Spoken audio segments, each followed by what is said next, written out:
పశ్చిమాసియా దేశాల యుద్ధ ప్రభావం కారణంగా వాటి యొక్క యుద్ధ ప్రభావము భారతదేశం పైన తీవ్రంగా పడింది. దేశ ప్రధాని నరేంద్ర మోడీ ఇటీవల కాలంలో చేసినటువంటి రాబోయే రోజుల్లో పెట్రోల్ డీజిల్ వాడకాన్ని తగ్గించాలనేటువంటి వ్యాఖ్యలు తీవ్రంగా చర్చనీయాంశంగా మారినాయి.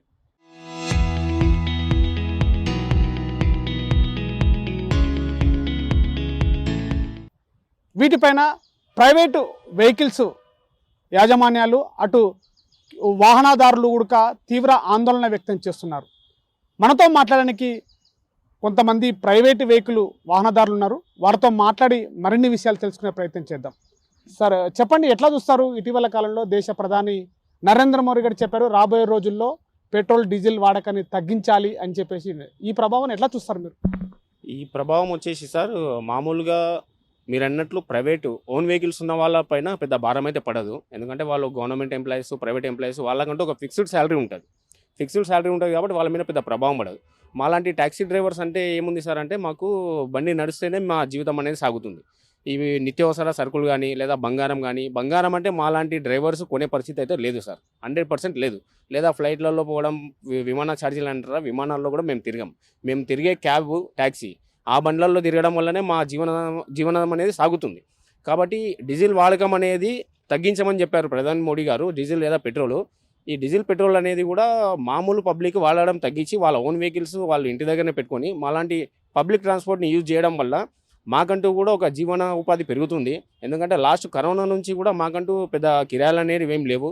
మేము చాలా వరకు అవస్థలు పడుతున్నాం. ఇక్కడ ఫైనాన్స్ కానీ, ఇన్సూరెన్స్ కానీ లేదా మెయింటెనెన్స్ కానీ అనేది చాలా అవస్థలు పడుతున్నాము. కాబట్టి ప్రభుత్వం చెప్పిన మాట మేము శిరసావహిస్తాం. ఎందుకనంటే ఇప్పుడు దేశం మీద భారం పడుతున్నప్పుడు ఒక దేశ పౌరుడిగా మా బాధ్యత, మా వంతు మేము చేస్తాం, 100% చేస్తాము. ఎందుకంటే ప్రధాని నరేంద్ర మోడీ గారు చెప్పినట్లు దాన్ని మేము ఖచ్చితంగా తీసుకుంటాము, యాక్సెప్ట్ చేస్తాము. కాకపోతే ఈ దాని నుంచి మా యొక్క ట్యాక్సీకి కానీ, ఆటోస్ కానీ, లారీస్ కానీ ఇటువంటి వాహనాలకు పెద్ద ఇబ్బంది పడకుండా, వాళ్ళ మీద భారం పడకుండా మా వెహికల్స్ రెగ్యులర్గా నడుస్తే మేము కూడా పబ్లిక్ ట్రాన్స్పోర్టేషన్ చేస్తాం. కాబట్టి వాళ్ళ ఓన్ వెహికల్స్ ఇంటి దగ్గర పెట్టి మమ్మల్ని వాళ్ళు వాడుకుంటే మాకు ఒక జీవనోపాధి కలిగించిన వాళ్ళు అవుతారు. మేము కూడా ఎన్ని రోజులు అని చెప్పేసి ఎదురు చూస్తున్న మా యొక్క ఈ అస్తవ్యస్తంగా ఉంది, మా వ్యవస్థ అస్తవ్యస్తంగా ఉంది. అంటే మేము ఒక డ్రైవర్ జీతాలు ఇచ్చుకోలేము, అక్కడ మెయింటెనెన్స్ పెట్టుకోలేము, ఫైనాన్స్ కట్టుకోలేని పరిస్థితి, ఇన్సూరెన్స్ కట్టుకోలేని పరిస్థితి, మెయింటెనెన్స్ చాలా ఉంటుంది సార్ మాకు. అంటే సాధారణంగా కేవలము ఒక వెహికల్ మీద ఆధారపడి కుటుంబాన్ని నడుపుతున్నటువంటి మీలాంటి మధ్యతరగతి కుటుంబాలు రోజువారీ జీవనము యొక్క సాగడంలో ఎలాంటి ఇబ్బందులు ఎదుర్కొంటారు? ఈ యొక్క నడవకపోతే ఎలాంటి ఇబ్బందులు ఎదుర్కొంటారు సార్? సామాన్యంగా మాకు సంవత్సరానికి 1 లేదా 2 సీజన్లు మాత్రం వస్తాయి సార్. ఆ సీజన్స్ ఒకటి ముఖ్యమైనది ఎండాకాలం సెలవుల్లోనే అందరూ ఫ్యామిలీస్ అందరు కలిసి మా యొక్క ట్యాక్సీ వెహికల్ తీసుకొని తిరుగుతుంటారు. మామూలుగా స్కూల్స్ ఓపెన్ అయినప్పుడు, ఎగ్జామ్స్ నడిచినప్పుడు మా వెహికల్స్ ఏం నడవవు. వాళ్ళు ఇటువంటి హాలిడేస్ ఉన్నప్పుడు మాత్రమే మా వెహికల్స్ తీసుకెళ్తే అప్పుడు మాత్రమే మా జీవనోపాధి నడుస్తుంది. ఈ హాలిడేస్ ఉన్నప్పుడు నెలలో 30 రోజులు ఉంటే కనీసం ఒక 20 రోజులు మా వాహనాలు తిరిగినప్పుడు మాకు మామూలుగా మెయింటెనెన్స్ అన్నీ పోను, డ్రైవర్ జీతాలు పోను, మాకు మిగిలే డబ్బులతోటి మన జీవనోపాధి పొందుతాం మేము. నేను కూడా యాజ్ ఏ డ్రైవర్గా నేను ఇంటర్మీడియట్ కంప్లీట్ చేశాను. మా పర్సనల్ వ్యక్తిగత కారణాల వల్ల నేను కూడా ఒక డ్రైవర్ కావాల్సి వచ్చింది.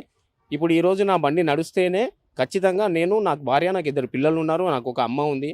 మా 5 మంది జీవనం కూడా ఈ యొక్క వెహికల్ మీద ఆధారపడి ఉంది. దాంతోపాటు మా మెయింటెనెన్స్ చూసుకోవాలి, తర్వాత ఇన్సూరెన్స్ చూసుకోవాలి, ఫైనాన్స్ చూసుకోవాలి. ఇవన్నిటినీ కూడా ఒక కత్తి మీద సాములాగా ఒక డ్రైవరు జీవనాన్ని సాగిస్తున్నాను నేను. కాబట్టి ఈ యొక్క మా వాహనాలని కొంచెం ఎగ్జెప్ట్ చేస్తే బాగుంటుందని మా నుంచి ఒక విజ్ఞప్తి. సార్ మీరేమంటారు? అంటే ఎట్లా చూస్తారు? గత కొద్ది రోజుల క్రితమే అమెరికా, ఇరాన్, ఇరాక్ దేశాల మధ్య యుద్ధం జరిగింది. పెట్రోల్ డీజిల్ వాడకాన్ని తగ్గించాలని ఇటీవల కాలంలో దేశ ప్రధాని చెప్పడము, రాబోయే రోజుల్లో ఈ పరిస్థితులు ఎట్లా చూస్తారు? ఏం చెప్తారు? ఒక దేశ ప్రధానిగా దేశ ప్రజలను కాపాడవలసిన బాధ్యత తనపైనే ఉన్నది. ఆ దేశాలు కొట్లాడుకుంటే ఆ దేశాల మీద ఆధారపడి మన దేశం నడవడం అన్నది చాలా దురదృష్టకరము. ఇప్పుడు ఒక దేశం, భారతదేశమే కాదు, అనేక దేశాలు ఉన్నాయి. ఈరోజు మనం చైనా, జపాను, రష్యా లాంటి దేశాలను కూడా తీసుకుందాము. వాళ్ళు పెట్రోల్, డీజిల్ పైన ఆధారపడకుండా ఎలక్ట్రానిక్ పైన ఆధారపడే విధంగా జెట్ స్పీడ్తో దూసుకపోతున్నారు. వాళ్ళు ఏ దేశం పైన కూడా వాళ్ళు ఆధారపడరు, ఎలాంటి విపత్కర పరిస్థితినైనా ఎదుర్కొంటారు. ఆ విధంగా మన దేశాన్ని కూడా తయారు చేయాల్సిన బాధ్యత ప్రధానమంత్రి పైన ఉన్నది. రేపు కరువు వచ్చింది, ఒకటే పూట తినండి అంటే ఎంతవరకు సమంజసం ఇది? దేశ ప్రజలందరూ కూడా ఇప్పుడు పెట్రోల్, డీజిల్ లేకపోతే ప్రత్యామ్నాయంగా ఎలక్ట్రానిక్ వెహికల్స్ చాలా దేశాలలో కూడా నడుస్తున్నాయి. ఇప్పుడు చిన్న దేశము మనం సింగపూర్ తీసుకుంటే సింగపూర్లో 90% కూడా ఎలక్ట్రానిక్ బండ్లు నడుపుతారు. వాళ్ళు ఏ దేశం మీద దేహి అని చేతులు దాపరు. ఉన్న వాళ్ళ దేశంలో ఉన్న వనరులను ఆ దేశ ప్రజలు ఏ విధంగా వాడుకోవాలని చెప్పేసి కనుక్కునే శాస్త్రీయత వాళ్ళ దగ్గర ఉన్నది. ఆ విధంగా మన భారతదేశంలో కూడా కనుక్కునే విధానంలో ఎక్కడ కూడా కొదువలేదు.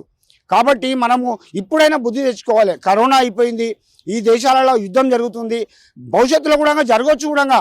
ఎందుకంటే అమెరికా లాంటి దేశము ఏ దేశం ఎదగాలని కూడా ఆ దేశం కోరుకోదు. కాబట్టి ఇది నిత్యం జరుగుతూ ఉంటుంది. ఇప్పటికైనా కూడా మన దేశ ప్రధానమంత్రి గారు కూడా ఇంజనీర్లను తయారు చేయాలి. మన దేశంలో చదువుకొని వేరే దేశంలో పోయి బానిస బతుకులు బతుకుతున్నారు, లక్షల డాలర్లు వస్తున్నాయి అంటారు. మంచి చదువుకున్న విద్యార్థులు వేరే దేశంలో పోయి పనిచేసుకుంటారు.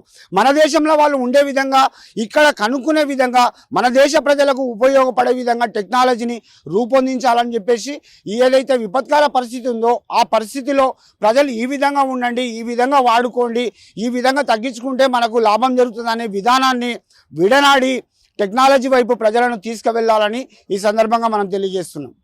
దేశ ప్రధాని చెప్పారు కాబట్టి దేశం కోసం మేము సాహసం చేస్తాము, కానీ దానికి ఆల్టర్నేషన్గా మళ్ళీ ఒక పర్యాయంగా ఎలక్ట్రికల్ వెహికల్స్ను కూడా అందుబాటులోకి తీసుకొచ్చి మాలాంటి మధ్యతరగతి కుటుంబాలని కూడా ఆదుకోవాలని చెప్పి డిమాండ్ చేస్తున్నారు. రాబోయే రోజుల్లో దేశ ప్రధాని మాటలను తప్పకుండా పాటిస్తాము, కానీ పెట్రోల్ డీజిల్ని వాడకాన్ని తగ్గించినప్పటికీ కూడా మా జీవనాలు మొత్తం కూడా రోజువారీ జీవనము కారు పైనే 4 చక్రాల బండిలాగా ఆధారపడి మా జీవనం కూడా ఆ బండి పైన ఆధారపడింది. దానికి వెంటనే దేశ ప్రధాని, అటు రాష్ట్ర ప్రభుత్వం, కేంద్ర ప్రభుత్వాలు కూడా ప్రైవేటు వెహికల్స్, మరోవైపు ఎలక్ట్రికల్ వెహికల్స్ని అందుబాటులోకి తీసుకొచ్చినట్టు మా కుటుంబాలని గట్టెక్కించినట్టుగా ఉంటుందని చెప్పేసి కూడా వారు కోరుతున్నటువంటి పరిస్థితి. కెమెరా పర్సన్ నర్సింగ్తో శివాజీ, RTV, మహబూబ్ నగర్ జిల్లా.